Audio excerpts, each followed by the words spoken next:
It is the pernicious purveyor of preposterous pomposity, the king of Connecticut, Matt Granahan, here once again at the Berman Law Group, Berman Team Podcast Studio. And we have a very interesting guest today, George Mecaj. And George is fighting our last guest that we had on, the one and only Bob Carson. And George, I want to welcome you to the studio. Thank you, man. It's an honor being here, and I appreciate your time. Thank you. So, George, tell us a little bit about yourself. Obviously, you must be from somewhere in Georgia with that accent, somewhere in South Carolina. Close enough. No, I'm actually originally from Albania, but I'm from Philly. I'm a Philly guy, basically, 215 all day. I was born in Albania, lived a little bit in Italy, but I'm from Philly originally. But it's funny you say that because you said Georgia. I was thinking Republic of Georgia, in the Caucasus, right by I thought of that right after I said it. Yeah, right. I was thinking Georgia, like north of Florida, but that would be closer to what I'm at. But no, I'm from Albania, but I represent Philly, and I've been doing MMA for about on and off, I would say, since late 07. I'd like to kind of say the year I started. But I was a high school wrestler before that. Awesome. Trained a little with some college guys, and basically kind of got into it after, I was always a combat sport, sort of like aficionado, and wrestling was very natural. After, obviously you watch wrestling, you do wrestling, like amateur, style wrestling. Sure. Of course, I loved pro wrestling growing up and all that, and combat sports. But I was in high school, I wrestled. I started doing Muay Thai. Then I met a guy that said, you'd be good at combat Sambo, and then that's how it started. And then we just started training. And then you were hooked. I was hooked. That's right, Brittany. You know it. So I've actually never been to Albania, but I have been to Bari, Italy, which is just a little water's way away from Albania in Italy. You're right by Italy there in Albania. Yeah. So I actually been to Bari about 3 times, 97, 98, and 2004. But it's just literally across the sea, you could say. It's kind of like Florida to like South, the Keys to like Cuba, except that the weather's way worse and the waves are very dangerous. So do you take a boat over? When I went there, it was a ship actually. It was like a passenger ship, and I would take it from Trieste, which is like northeast Italy, a much longer, trip, and also much safer. You can see the beautiful islands of Croatia and all that good stuff. Sure. All the shores, and go to my homeland is at. But for some reason, we went through Bari. Like we actually did the whole Italian East Coast by car, and then took the ship to Bari. That was just a different experience. Bari is a beautiful city, as you know already. It's a very nice city. Yeah, it's a beautiful place. Italy in general is nice. Albania looks like a beautiful place. Johnny Elite is from there. Yeah. And talked in the last episode at the press conference I did with him up in New York. Known him for quite a while. We have a good mutual friend from MMA, Phil Baroni. Mm-hmm. So I wanted to ask you, what do you think about your opponent? Oh, man, that's a good one. So, my opponent, I know like a lot about him. Me and him actually have trained in the past, and I like to consider we're kind of cool, and I guess you could say we're friends. But as you know, in this business, sometimes friends unfortunately become foes, and it's gonna be like a good one. We fought on the same card in August. We both did fairly well. It was kind of like a little, for me, it was less second, but I was supposed to fight a guy named Chris Raven or Chris Lyons. He goes by Chris Raven. That didn't happen. I ended up fighting a guy named David Potter, who's I'm pretty sure you guys know him pretty well. He's a commentator, MMA guy, pro wrestler. Yeah. It was a good fight. He did win that fight, but it was a good one, though. I thought I took it to him. And then shortly after the match, me and Bob and, the guys kind of the fighters were kind of hanging out, and, it took us to the hotel. And that's kind of like, we discussed the next event. And a few, weeks later, it was an idea kind of first. And then, we kind of with the months, time does fly. And they're like, yo, so would you want to fight Bob Carson? I was like, let me think about it. Yeah, why not? It's like, I like Bob. I said, but if, you guys want to make some kind of like a nice match. And they're like, well, we're talking about possibly doing it in New York City in Madison Square Garden. So I was like, well, okay, well, then I can definitely not pass on that. Yeah. How do you said you're like cool and kind of friends and you've trained together. How is that even possible? Like, that's so fascinating to me and like mind blowing that someone that you're like super cool with, you train with, and you're considered maybe like a friend or, colleague. And it's like, okay, now very I'm going to, I can actually answer the try question to beat you up. very quick. Yes. So I guess it's just a sport. It's just a sport, but no, I can answer the question very well. So here's the thing. Me personally, everybody knows me, and I've told this to Bob behind the scenes and other people that, that might be their personal opponents. I don't like to fight a friend, period. If I'm kind of cool with you, I can't really get somebody down and elbow him, slap in the face, or punch him, or break his stuff, break his arm or whatever. However, this is like a big opportunity, and I always said that the only way I would fight a friend is if we like an accord, like a pact, like, okay, this is like, it's part of the contract, it's gonna be like this, possibly, like no heel hooks, although I don't know if they allow it or not. Like pancreas doesn't allow them, but some events do allow them, depending where you are. MMA, obviously, UFC allows it.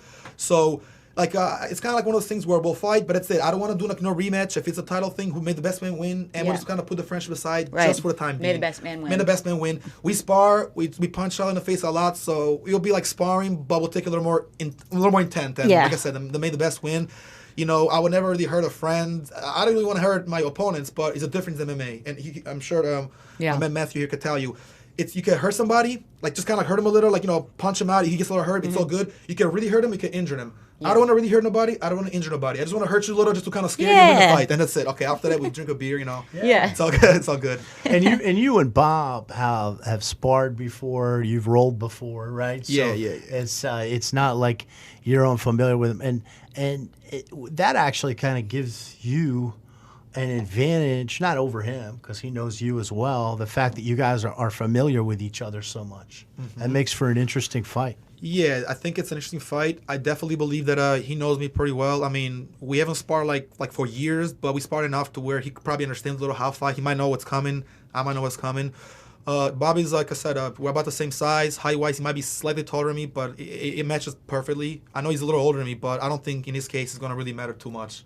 The age difference, yeah. It's going to be a good one. And like I said, me and him also kind of could work to kind of give a nice show for the fans and not make it like a boring fight. Because like you said, if we know each other, he might know what's going to come. So, we talked that it's going to be a good fight. Like I said, may the best win. And, hopefully, I'm not sure about this fight, but potentially after that, there's even talks about maybe King of Pancrase. Pancrase doesn't call it champions, call it King. Because, the name Pancrase, first of all, for those that don't know, comes from the word pancration, which was an old style of fighting in Greece, very similar to MMA, cage fighting, like submission fighting almost. Right. Like what those guys do, like Shamrock and those guys. Yeah. So they use the name, but the rules are kind of like professional wrestling / catch wrestling rules. So think about a mixture of MMA with pro wrestling, like you said, like kind of rope breaks. Now this incarnation, because there's been different rules over the years. Rope breaks are allowed. Yeah. So there's rope breaks. So in that case, like if let's say George has me in a submission, he's got my leg free. I can reach across and grab the rope, and they'll break us up and stand us back up again.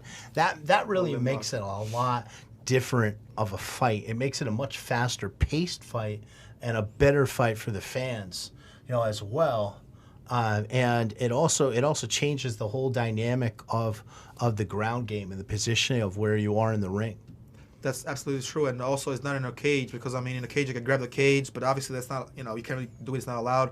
You get elbowed and caught up and really get hurt. In there, if you're in the ring, you kind of like, they'll stand you up. You can also fall, but then referees kind of hold you. Like in Japan, they have 5 guys that hold you and bring you right back. It's just, Japan is like super disciplined, super amazing when it comes to like combat sports in the ring. Yeah. The setting, like Matt is saying, definitely could change a little, but like you said, it's like less barbarian, but still very technical. Does that make sense? Like, it's still like, not like you said, like, you said that you watch combat sports, but you're not that tuned in with them. Yeah. So these guys still get hurt. They're still going to have the cauliflower ears, a busted nose or face, or possibly missing tooth. But it's not as barbaric. The elbows to the face are not allowed. I think you can do the body, not the face, although nobody does them. Knees are allowed, kicks to the face, but slaps and open hands. Now, on the ground, are open hands allowed to the face and head as well? Yes, they are. Okay, yeah. Some people don't do them rules. though. Yeah, some people don't do them because it's like a gentleman thing. Like for example, me and Bob could talk. For example, I could be like, okay, dude, how about if you're gonna ground, we'll just do body work. Like we're gonna hit each other, and it's fine. Still, legit fight and everything. No BS. But it's like, again, because I'm cool with him. But guys, even in the back in the day, like Ken Shamrock's fights, if you notice, sometimes they wouldn't, but it's there though. Like you can still TKO the body. You can actually elbow the body, punch, like knee. I don't think you can kick the face in the ground or knee, which is good. That's like pride rules. But you could definitely slap in the ground. And, my last fight, I slapped a guy, and he said, I fought David Potter. I slapped him so hard on the ground. He said, "You clubbed me, dude." My ear was ringing. He said, "I was talking to my girlfriend," and then my ear kept ringing because he slapped me like with a nice little an open palm. So yeah, just to kind of break it down for folks like historically that are newer fans when it comes to the Pancrase organization. If you go back to the early UFCs, Ken Shamrock, of course, came from Pancrase. Frank Shamrock came from Pancrase. Boss Rutan. Chris Lytle. Knows Chris Lytle. Guy Metzger. Even Nate Marquardt. But there was even more Pancrase influence beyond just those guys. So go back and you watch the fight with Chemo against Ken Shamrock when Chemo hits that leg submission on Ken, and Chemo's going over, and you see all these Pancrase signs, AMC Pancrase signs, and you see Matt Hume, who was a Pancrase fighter, and you're thinking, okay, he must be with Ken. No, he was with Chemo, because Chemo was with AMC Pancration. And think of all the fighters that have come through, not just the Lions Den, but also through Matt Hume's organization. There's so many great Pancrase fighters in UFC over the years, and you guys are kind of carrying on that tradition. And Pancrase predates the UFC, the original UFC, the Bob Meyerowitz, Art Davie UFC. Yes, predates. So from what I know, my history is a little rusty, but I'm still good with it. So Pancrase was kind of formed in like late August of '93, and like you said, I think in another show, one of the previous shows for the podcast, I believe it was like kind of like UWFI, International Style, which was Japanese pro wrestling, or one of the many versions. Without getting too deep in it, we could talk about this for hours. But basically, they started in September, did the first show, and I believe, if I'm not mistaken, Ken Shamrock won. He fought him when he smashed. He was the first king of Pancrase. Yeah, Ken was actually the first king. And then 2 months later, or 2.5 months later, he's in the UFC. He flies to Denver to do the UFC. And you know the interesting thing, I've known Ken for a long time. He's supposed to think about the drinks. I was supposed to be doing Ken's energy drink years ago, like 9-10 years ago. I don't know whatever happened. He never materialized. But I was in that business for a long time, supposed to get into distributors. But Ken actually swears, and I believe him, that he didn't think that was going to be real, that first UFC, because a lot of the fighters thought that, because it was so new, like that UFC 1. And there was so much control that the Gracies had. It was almost like an infomercial for Gracie Jiu-Jitsu, those first few UFCs. Yeah, so, I mean, I want to turn it over to Brittany to ask you the rookie questions. The more interesting questions. My questions are more boring. Because if you saw the last podcast, you'll see that I'm like very new when it comes to UFC. Right. I know like the bare minimum, but I just like to like ask questions that maybe like other people that are watching this like that don't know a lot of stuff, and maybe that's more interesting or just different things. So get to know George. So you said that you got your start from high school wrestling, right? Yes. And someone just came up to you and was like, "Hey, yeah, I want to. You be great at this. Start training." I guess you could say. What was, I guess, maybe your first like, oh shit moment when you were like, "This is the real deal," or this might be some injury, or this might, like, what was that kind of like your like aha moment? Yeah, I can answer this. So just real quick. So basically, like you said, I started with high school wrestling. I got into like, I was doing MMA, but I was kind of doing it almost like a hobby a little here at some gym, and I always wanted to do it. So it's like, it's not like somebody tell me you should do it. They did tell me that, but I kind of always want to do it. Mm-hmm. And then I was doing Muay Thai with a guy named Rami Ibrahim, who's based on Philly. He's a big, everybody knows him. After I left Muay Thai, I kind of started doing MMA, and that's how I started doing Sambo, which is like, it's very similar to MMA by Nagi. The first like kind of like oh-ish moment was actually in Muay Thai actually. So I was part of this guy, right? I'm not gonna say his name, but because me and him actually had like almost like a what do you call it, like an in-house type of fight, like an amateur fight, but in-house, gym and gym. Half this way, we just do it. Before that fight, it was maybe 2 months before. I was still kind of a rookie with sparring. He kicked me in the head really hard. And then I felt like I went like this. I blocked it. And I'm like, ding. And my eyes started rolling. I was like, oh, shoot. I said, this is like what a head kick really looks like. Never mind the UFC, Muay Thai, kickboxing, K1, and Pancrase, all the above. Even boxing, although you can't kick, but you can punch. But I'm looking at it. I'm like, this is like the real deal right now. I got kicked in the head. I felt it. I might even have a concussion. I don't care. I'm going to do it again. I'm not going to tell my mom. You're thinking like, oh my God, why am I doing this? Yeah, I kind of thought that too. But I was just so into it. It's almost like the previous episode I was watching with my man Bob. It's an adrenaline thing. It's like a thing, like it's like a love for a sport, but it's almost like a high. Yeah, adrenaline. You're right, absolutely. You don't care. I mean, when you get older, you start to think, okay, maybe I should slow down a little. But when you're like, I was about 20 at the time. Yeah. Yeah, around 20. Yeah, I was young. I was 19 actually. I lied. I was 19. I was a little newer. Yeah. What was like your training schedule like? Wow, very good question, Brittany. I like this question, by the way. So my originally when I was doing the Muay Thai after high school wrestling, I done a little MMA, which I don't even consider it because it's very light. But I would like sometimes, some of my teammates would spar like after wrestling because they all like MMA too. And I was a little more experienced. Would roll around, spar, and I would usually beat them with a submission or a takedown. I was also a champion in high school wrestling my last year. I was actually a champion of the city, 171. I was light heavyweight in all city, not necessarily like regional. Just clarify that, just city. I mean, I went to regionals, but I got hurt, so I didn't continue. I wasn't district, and I wasn't like all American state. I mean, that would be cool, but I wasn't. I was just high school. But my last year, I was 18-6, and I won 10-1 in the public league, and I pretty much beat everybody except for one guy, but I beat everybody else. And then me and this guy didn't wrestle in the individuals, but I ended up winning. I beat a guy from Turkey, really tough match, one of the best matches. So forward a few months later, again to the Muay Thai, then Carnival Sambo by the end of the year, which was 2007, my graduating year. And it's how it kind of just started like that. it was just like, it was just like an experience, it was just like I wanted to do it. But the training was, I would say after I started training combat Sambo with a certain gentleman, it was almost like every day in the morning. Yeah. It was 10 to like 12, and it was literally like every day, and it was just, Sambo, Judo, and Jiu-Jitsu. Right. Then he got me into the striking again and the Muay Thai, because he was more of a combat Sambo guy, and I had a little Muay Thai experience, but I only had like one fight, which was a in-house tournament. And then, I progressed, I got a little better with it, I got my ranks, and the rest, as I say, is kind of like a little history. Yeah, the rest is history. I had some fights, like Bob and my last opponent, Dave Potter, a couple other opponents through years of friends of mine. They've been doing this. I haven't had like a whole lot of fights, but if you count a couple of them between like MMA, some like scraps, kind of like open rules / how you call them, like smokers, right? Smoker fights. Smoker fights and Muay Thai, and of course the Pancrase, which is virtually MMA, but still different rule sets. You can say I had a couple of fights, but if you compare everything from wrestling, I mean, it's a lot of fights, or matches. It's a whole lot. Yeah. Wrestling is the best. The best to start. Base. That's the only reason I did MMA, and I only did it as kind of a whim because there wasn't MMA when I was younger. It didn't exist. When I did judo when I was wrestling in high school and college, judo was the thing, and that was judo back when you could attack the legs. They took that out of sport judo. You can't attack the legs from your feet anymore. You can't do singles and doubles. Right. So I only got into it because I was on a severance from my company in 2007, 2008, and that was when I was roommates with Kamal Shalarus, who was a fantastic wrestler, international wrestler, and was going hard with him in the gym, and then did it as a bucket list thing. Just got in to get out, to do it a handful of times.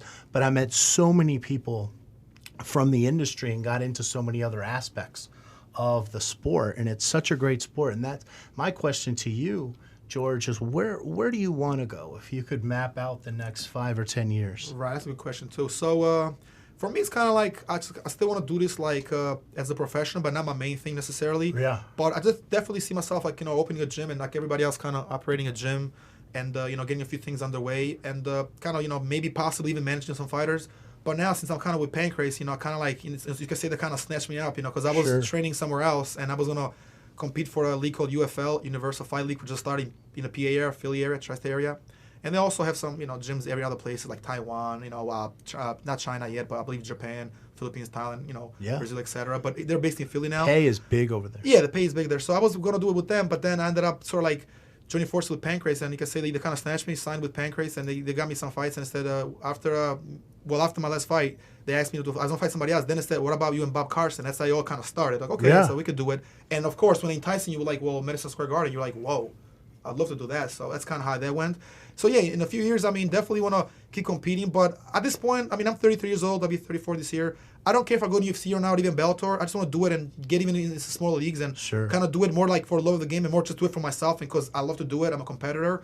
And then if it goes there, it goes there. If not, it's cool. But if I can make some money and not damage, like you were saying earlier, and all that, and get away from that and all that, the shady thing, side of the combat sport, what do you call it, like the prize fighting world, that's fine. We all know that prize fighting was a contest between gamblers, cowboys, gangsters, and some of the cigar smoking guys of the 1800s. If you know the history of bare knuckle boxing and Irish boxing, we should tell something interesting. Yeah, the carnival history. Oh yeah. Do you know anything about that? The carnival history of combat sports? I do not, which is probably shocking. Well, no, I don't think a lot of people don't know it. You talk about the gangster history we talked about on our last podcast we did. How you all started.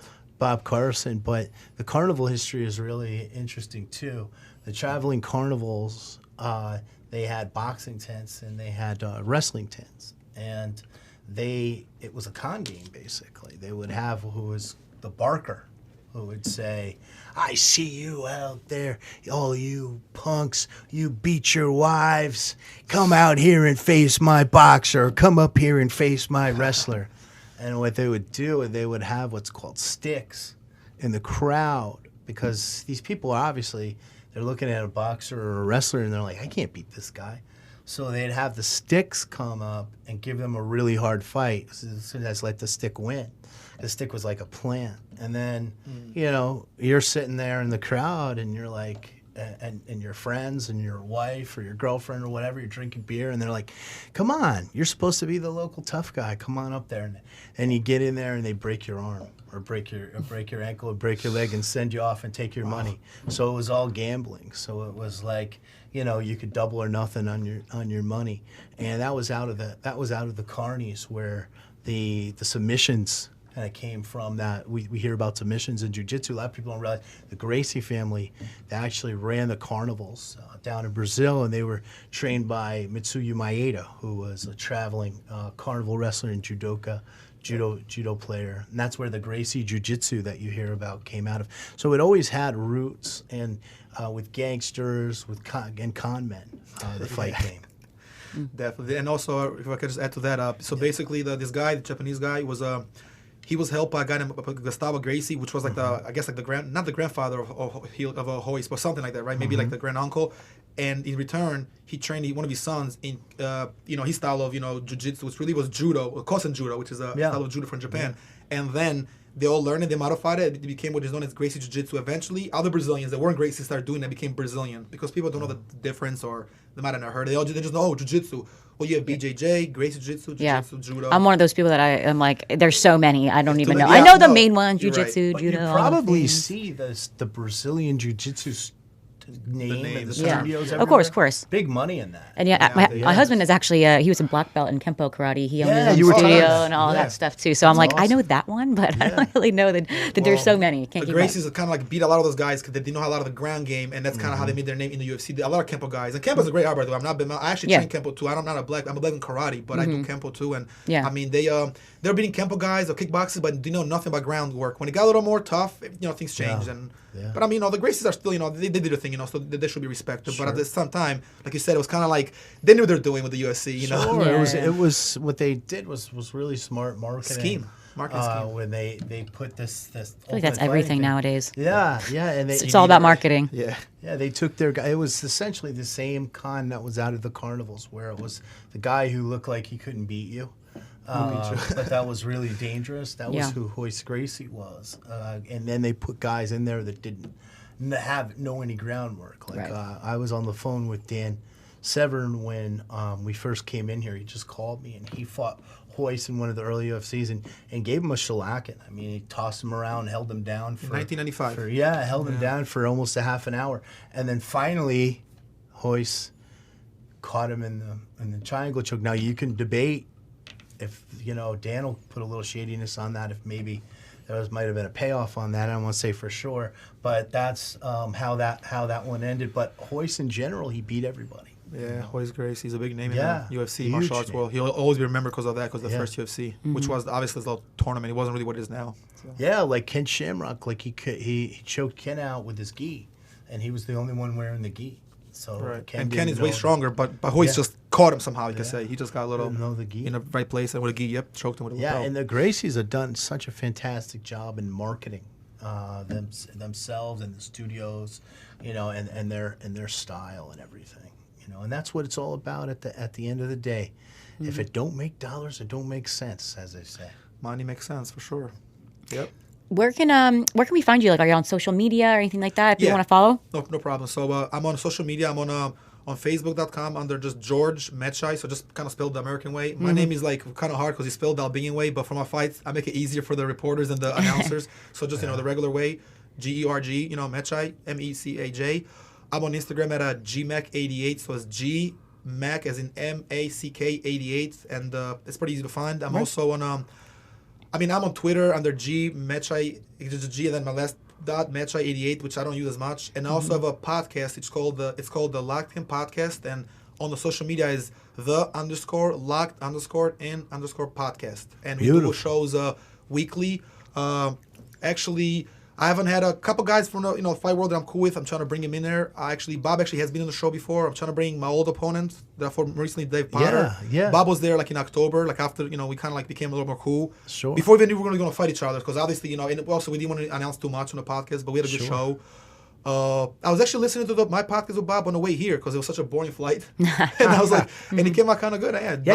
You flew in from Jersey, man. Yeah, from Newark. Yeah. I'm from Philly, but I went to Jersey and I flew from there, and it was what a flight, man. And it's snowing there right now, but it's beautiful here, so I'm like, I could stay another day. See, here. this is like freezing for us right here. Like it's kind of cold though for Florida. I didn't think somebody's cold. It's like I think it's like record-breaking temperatures. It is record-breaking. It's so much for freezing global us. warming, huh? Yeah, I know, right? That's a whole nother podcast. Yeah, it is, no doubt. But yeah. So yeah, and I'm in there, and I look forward to like definitely maybe like following you guys' page and the company here, the Berman Law Firm, and yeah, it's definitely some good stuff. And I always look forward to do this. I do this like weekly, except for I went to California. I missed a few shows because obviously I was there for the fights, and I was in October again. So now I'm just kind of waiting for my next opponent, my next fight with Bob, and then when that happens, I usually take a little off. So my podcast partner, Steve Ushler, shout out to Steve, he's kind of does that, or sometimes we'll take a day off. But we had some big guests so far. I mean, we're talking about possibly bringing, Eric Paulson, possibly, my man right here, Eric's Matthew right here. Yeah, we did we had the football player, remember Hollis Tank Thomas from the Eagles? He was Super Bowl. He played in the Super Bowl in 05, was it? He came to my show, Hollis Thomas. Awesome. Yeah, well, the Berman team, we're going to show you the facility, the gym, has great training for football players, for baseball players, and you may meet some NFL players out there today. That would be very cool, Yeah. So, George, we want to thank you for coming on the show, and we want to thank you all for listening to the Berman Team Podcast. Until next time.